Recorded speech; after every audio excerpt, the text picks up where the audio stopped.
कल हमने बहुत सुंदर सुंदर कथाओं को श्रवण किया,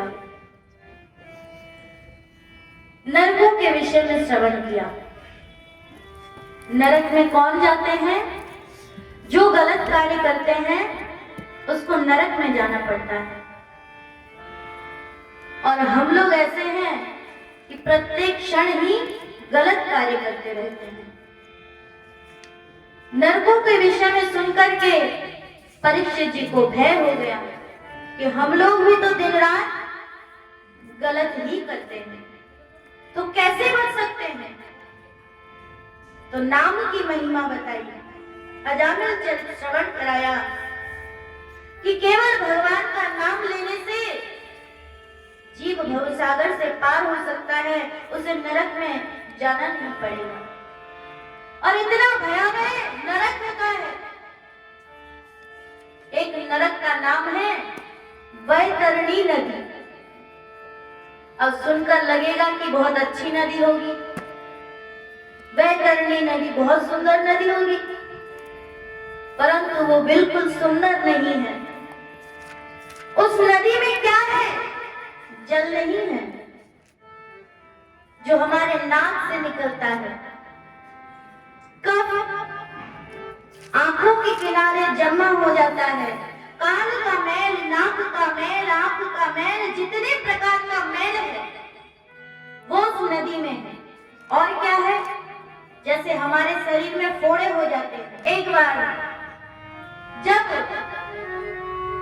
एक भक्त ने भागवत जी में श्लोक पढ़े, इंद्रियाणि ऋषिकेशो प्राणा नारायणोवत श्वेत दीप प्रतिष्ठितम मनो योगेश्वरो, ये वाला श्लोक जब एक भक्त ने पढ़ा, भक्त ने भगवान से कहा कि प्रभु,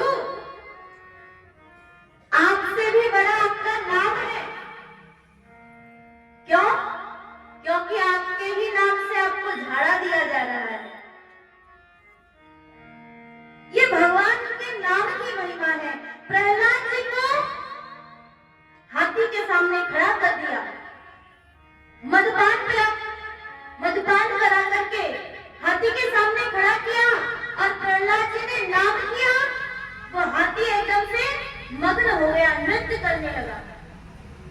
और वैसे ही एक हाथी है, कुबलया की हाथी, उसके सामने स्वयं भगवान आए, पर वो मगन नहीं हुआ, उसको मारना पड़ा।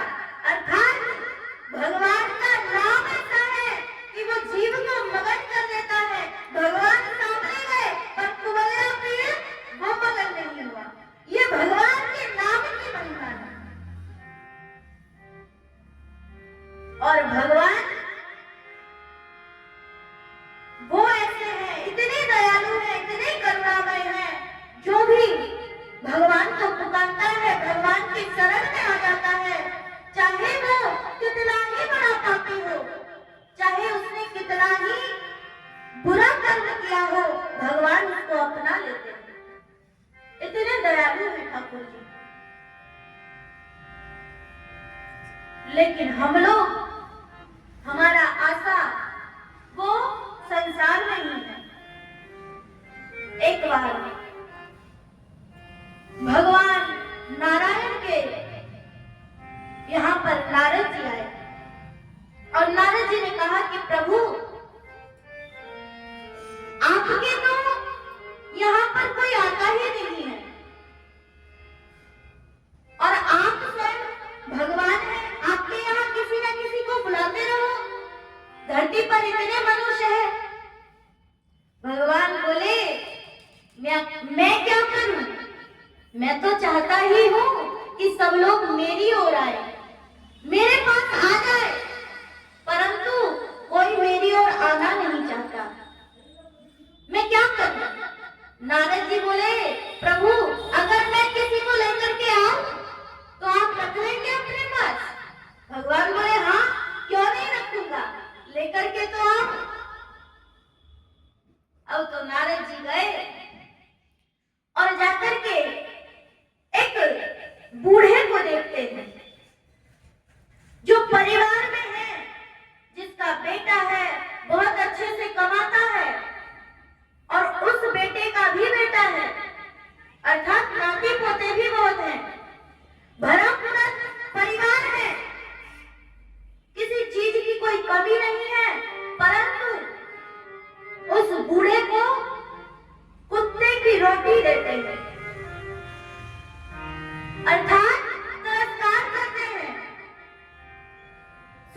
छोटी एक टूटी फूटी खाट पर वो अपना जीवन बिता रहा था। नारद जी ने देखा, अरे ये व्यक्ति कितना दुखी है, इसके पास इतना कुछ है फिर भी कोई देखने वाला नहीं है। चलो इसको ही कहता हूँ कि मेरे साथ बैकुंठ चलो। नारद जी आए और उससे कहा कि अरे भैया, यहाँ पर तो बहुत दुखी हो, चलो मेरे साथ बैकुंठ चलो। उसने कहा, अरे काहे का दुख, ये तो मेरे ही बेटे हैं, मेरे नाती पोते हैं, मेरी बहू है, ये सब मेरे ही हैं और जो भी रोटी दे रहे हैं ये अपने ही हैं, मैं इसी में संतुष्ट हूँ, मुझे बैकुंठ नहीं जाना।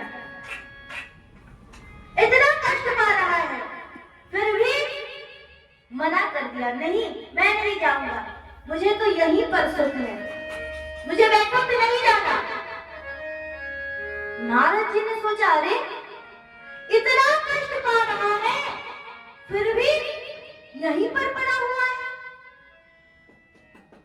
नारद जी ने सोचा कि चलो 2-4 साल बाद आऊंगा और ज्यादा ऊब जाएगा इन लोगों से तो फिर मेरे साथ जरूर जाएगा। तो यहाँ पर 2-4 साल बाद जब नारद जी आए तो यहाँ पर वो बूढ़ा नहीं है। बेटों से पूछा कि वो जो व्यक्ति थे इस घाट पर पड़े रहते थे वो कहाँ है? बोले महाराज वो तो 1 साल पहले ही गुजर गए। अच्छा, तो यहाँ पर नारद जी ढूंढने लगे कि अरे वो व्यक्ति गया कहाँ। अब ढूंढने में लगे हैं, ढूंढते ढूंढते क्या देखते हैं, उसी घर में बैल बनकर के जीवन यापन कर रहा है।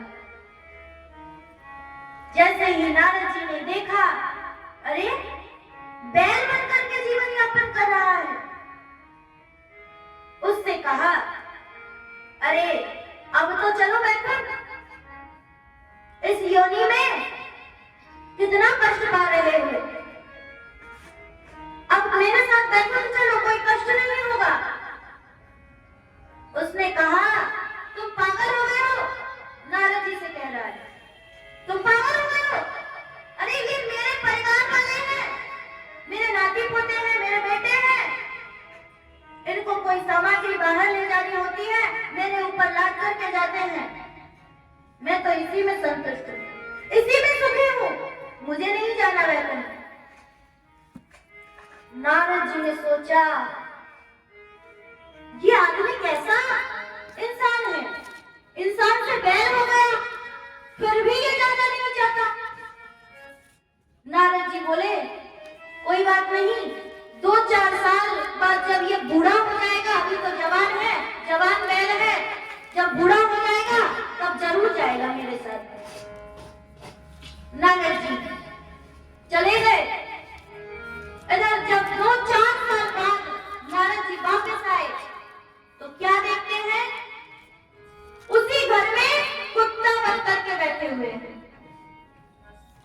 नारद जी ने कहा, अरे तुम्हारी क्या दशा हो गई है, चलो मेरे साथ बैकुंठ चलो।